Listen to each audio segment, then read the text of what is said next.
vem despontando, nos oferecendo o dia que chegou, acordando a natureza de tantas belezas que meu Deus criou. Passarinhos se encarregam de fazer a festa com o seu cantar. Então agradeço a Deus porque estou presente aqui neste lugar.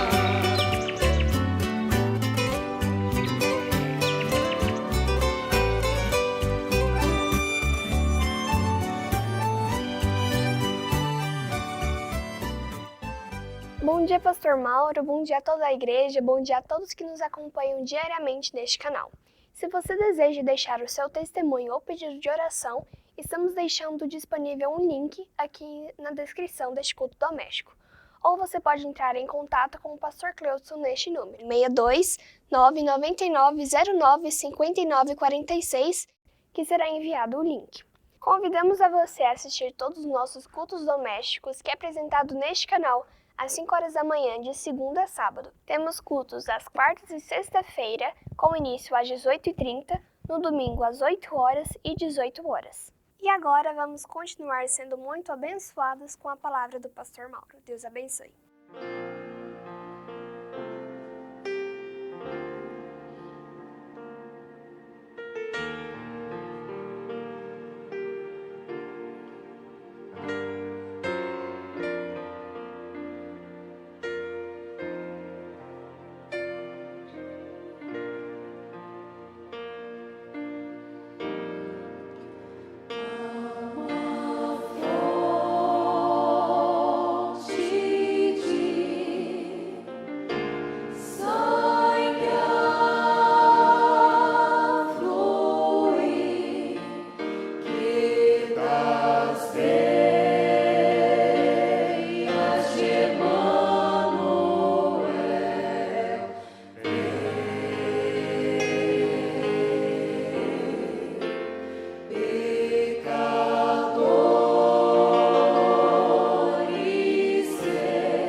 Bom dia, meus amados irmãos. Um novo dia é sinônimo de esperança. No Salmo 65, no versículo 4, diz: Bem-aventurado aquele a quem tu escolhes e fazes chegar a ti, para que habite em teus átrios. Nós seremos satisfeitos da bondade da tua casa e do teu santo templo. Graças a Deus, nós estamos meditando ainda na carta à igreja de Esmirna. Apocalipse capítulo 2, versículo 9 diz: Eu sei as tuas obras e tribulação e pobreza, mas tu és rico. E a blasfêmia dos que se dizem judeus e não são, mas são a sinagoga de Satanás. Agora, para começar, a palavra judeus, por que está escrito isso, né? E a blasfêmia dos que se dizem judeus e não são. Para começar, a palavra judeus não descreve a religião do povo judeu. Refere-se apenas ao povo de Judá e tem o mesmo significado preciso como se eu dissesse que sou irlandês de nascimento. Essas pessoas estavam dizendo que eram realmente judeus, verdadeiros judeus de nascimento, mas eram mentirosos. Eles não eram judeus de nascimento e não eram judeus de religião. Se tudo isto é verdade, o que eles eram? era um povo enganado que já fazia parte da igreja. Eles pertenciam à falsa vinha. Página 100. Eles não eram da verdadeira igreja, mas da falsa igreja. Porque Deus disse que eles eram a sinagoga de Satanás. Agora, a palavra para sinagoga não é a mesma que usamos para igreja. Na Bíblia, igreja significa os chamados para fora, ou os convocados. O salmista disse acerca deste povo eleito. Ele disse: bem-aventurado aquele a quem tu escolhe e fazes chegar a ti, para que habite em teus átrios. No Salmo 65, versículo 4, onde lemos: mas o significado de sinagoga é assembleia ou ajuntamento de pessoas. Estão notando a diferença? Igreja significa chamados para fora, convocados, separados. Ao passo que sinagoga significa assembleia ou ajuntamento de pessoas. Isso pode ser bom ou mal, mas neste caso aqui é mal. Era uma reunião mista de judeus que se diziam judeus, mas não eram. Eram mentirosos. E essa mistura formou uma sinagoga de Satanás. Pois esses são aqueles cujo ajuntamento não é de Deus, mas de si mesmos. Isaías disse deles: eis que poderão vir a juntar-se, mas não será por mim. Quem se ajuntar contra ti, cairá por ti. Isaías 54, versículo 15. E uma vez que estes eram seguramente contra a verdadeira vinha, Deus um dia tratará com eles com uma destruição.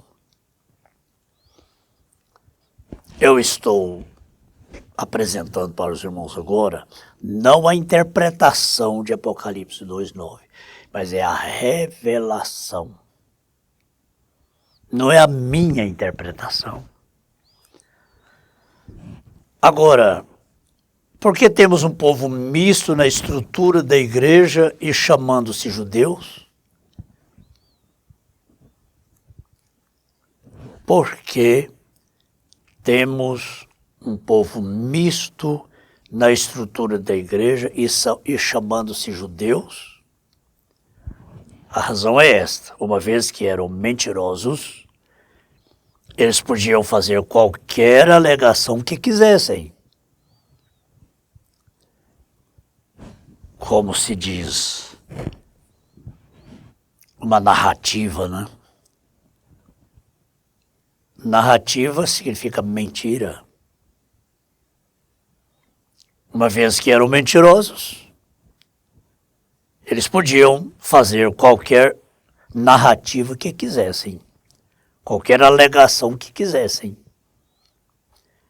Que temor tem um mentiroso? Uma pessoa mentirosa não tem temor de nada. De nada. Não tem temor de Deus, não. Se não tem temor de Deus, tem temor de quê? Por isso, melhor você andar com bêbado do que com mentiroso. Eles podiam dizer o que quisessem como se fosse um fato e então persistir nisto.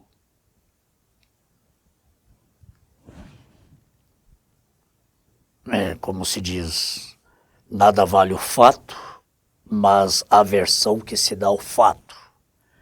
Às vezes o fato não é tão relevante quanto a aversão que se dá ao fato. Então, eles podiam dizer o que quisessem, como se fosse um fato, e então persistir nisto. E neste caso, eles poderiam estar mentindo com um pensamento muito convincente na mente. Meu Deus, tenha misericórdia. Tão difícil, né? Tão difícil. É difícil. Aliás, eu nunca vi, não. Nunca vi uma pessoa dizer assim, eu estou com o espírito errado. Eu estou fazendo isso, mas eu estou com o espírito errado. Nunca vi. Sempre a pessoa se sente a pessoa mais certa do mundo. Você vai ver suas atitudes, suas ações dentro da Bíblia, dentro da mensagem, é totalmente espírito errado, mas a pessoa se sente a única certa do mundo. Ela não acha que ela está com o espírito errado. E persiste como se fosse um fato, então persistir nisso. Às vezes constrói uma narrativa, fala uma coisa contra uma pessoa e persiste naquilo, persiste nisso. Então, neste caso, eles poderiam estar mentindo com um pensamento muito convincente na mente. Ninguém convence que a pessoa está com o espírito errado. Não era verdade que a igreja primitiva fora inteiramente ou quase constituída de judeus, tornando-os membros originais. Aqui é uma pergunta. Não era verdade que a igreja primitiva fora inteiramente ou quase constituída de judeus, tornando-os membros originais de seu corpo? Os 2 apóstolos eram judeus. E os apóstolos posteriores eram judeus ou prosélitos. Assim, jurar que eram judeus lhes dava uma preeminência e uma reivindicação de originalidade.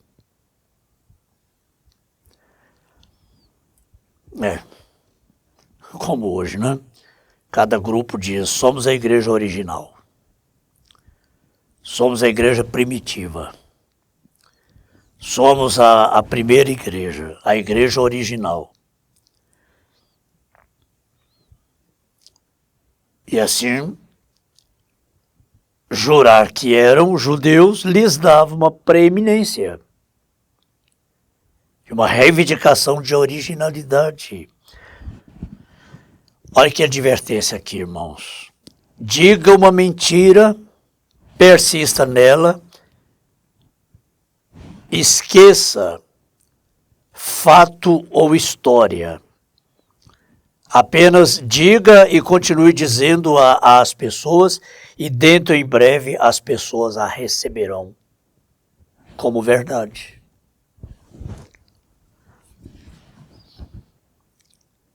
Deixa eu ir mais devagar aqui. Diga uma mentira e persista nela. Esqueça fato ou história, mas você fala uma mentira, mesmo que esteja contrária aos fatos e à história. Mas você vai dizendo isso para as pessoas, dentro em breve as pessoas a receberão. As pessoas ouvem uma mentira, muitas vezes aquela mentira vira verdade.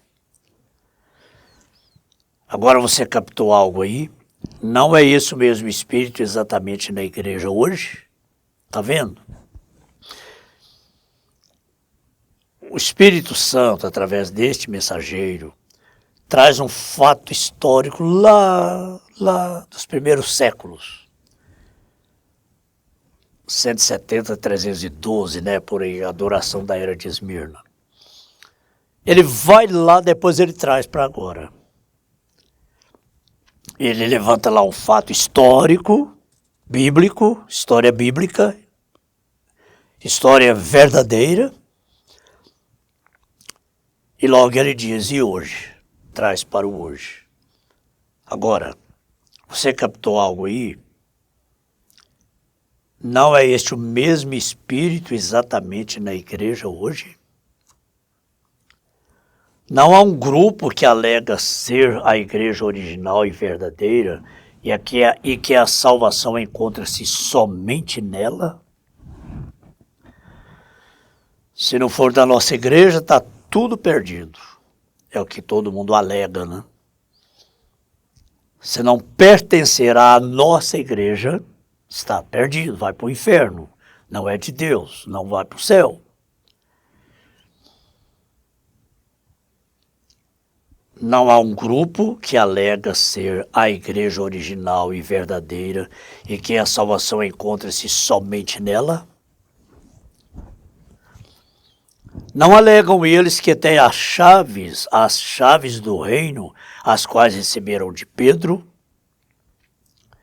Não alegam eles que Pedro foi seu primeiro papa e que ele resistiu e que ele residiu em Roma quando não há absolutamente nenhum fato histórico para isto, nem histórico e nem bíblico, nem na história normal, nem na história bíblica. Não há nenhuma prova de que Pedro alguma vez fosse a Roma. Nunca. Paulo sim, Pedro não. A única viagem que a Bíblia registra é quando Pedro foi a Antioquia com outros apóstolos para conhecer o trabalho de Paulo. Mas Pedro nunca foi a Roma. Como que ele foi o primeiro papa de Roma?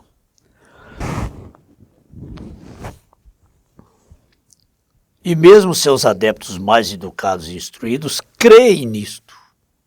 Isso passou a ser verdade. Uma inverdade passou a ser verdade. E a verdade mesmo é pisada, jogada no cesto de lixo.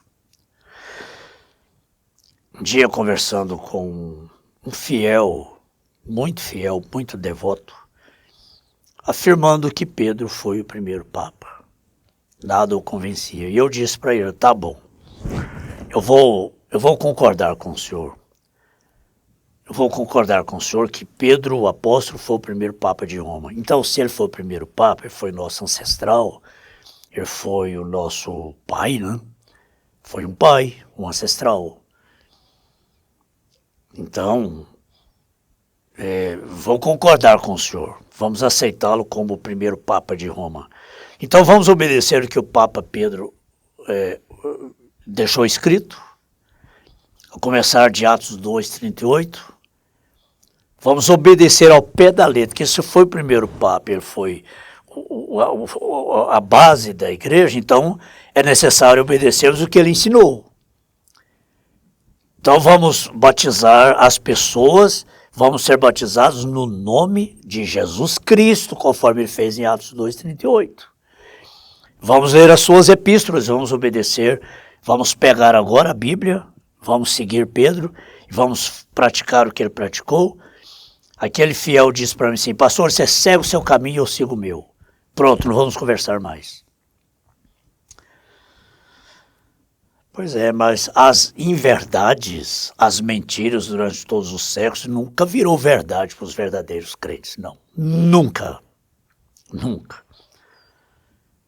Nunca. Pode falar a vida toda, nunca vai virar verdade. Para os iluminados pelo Espírito Santo. Então aqui está, não uma narrativa, não uma interpretação, mas a revelação de que significa ser judeus e não são. São mentirosos, são sinagoga de Satanás. E se Satanás é o pai dela, e sendo ele o pai da mentira, então não é estranho que aqueles em sua sinagoga sejam também mentirosos. Mas, para todos os eleitos, seja Deus verdadeiro e tudo que os homens dizem e interpretam é mentira. Os verdadeiros eleitos nunca vão chamar a mentira de verdade e nunca vão chamar a verdade de mentira. Nunca.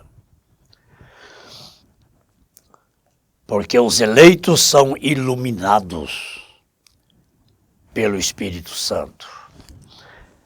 Senhor, a revelação desta palavra traz vida abundante. Traz cura divina para os que estão doentes agora. Traz ânimo para os que estão desalentados, desencorajados. Traz saúde para os corpos enfermos. Essa palavra traz livramentos, inúmeros livramentos. A tua palavra nos traz. Graças a Deus que as bênçãos desta mensagem fiquem com cada família, com cada filho e filha de Deus, onde quer que estiver agora. No poderoso nome de Jesus Cristo, teu Filho amado, nós oramos. Amém.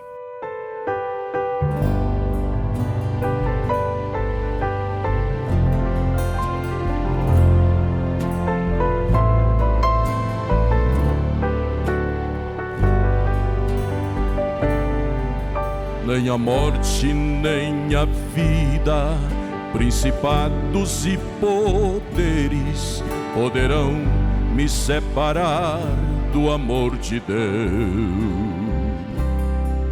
Nem angústia ou tristeza e também perseguição me impedirão de adorar ao meu Senhor. Eu confio na promessa do fiel e bom pastor, que me faz ser muito mais que vencedor. Se tribulações vierem sobre mim, em Cristo Jesus, sei que vencendo vou, vencendo vou, em Cristo Jesus.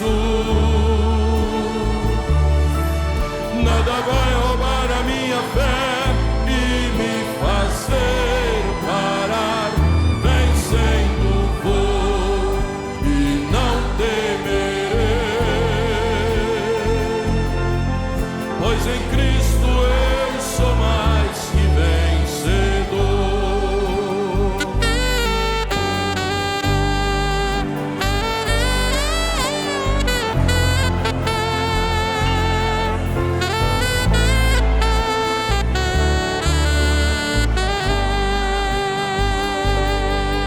Nem a morte, nem a vida, principados e poderes poderão me separar do amor de Deus. Nem angústia ou tristeza ou também perseguição me impedirão de adorar ao meu Senhor. Eu confio na promessa do fiel e bom pastor, que me faz ser muito mais que vencedor. Se tribulações vierem sobre mim, em Cristo Jesus, sei que vencendo vou.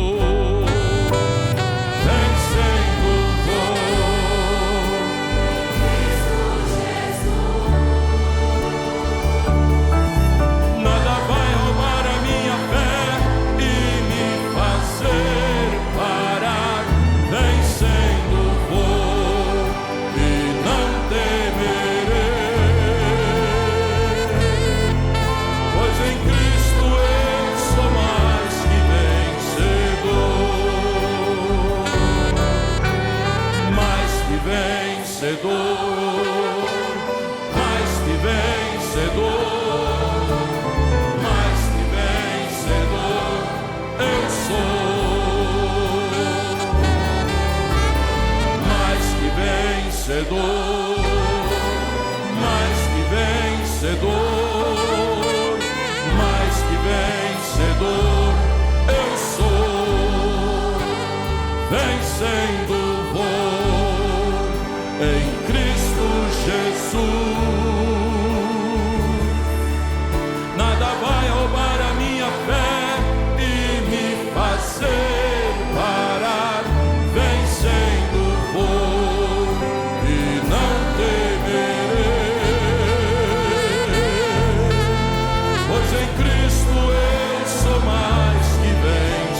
do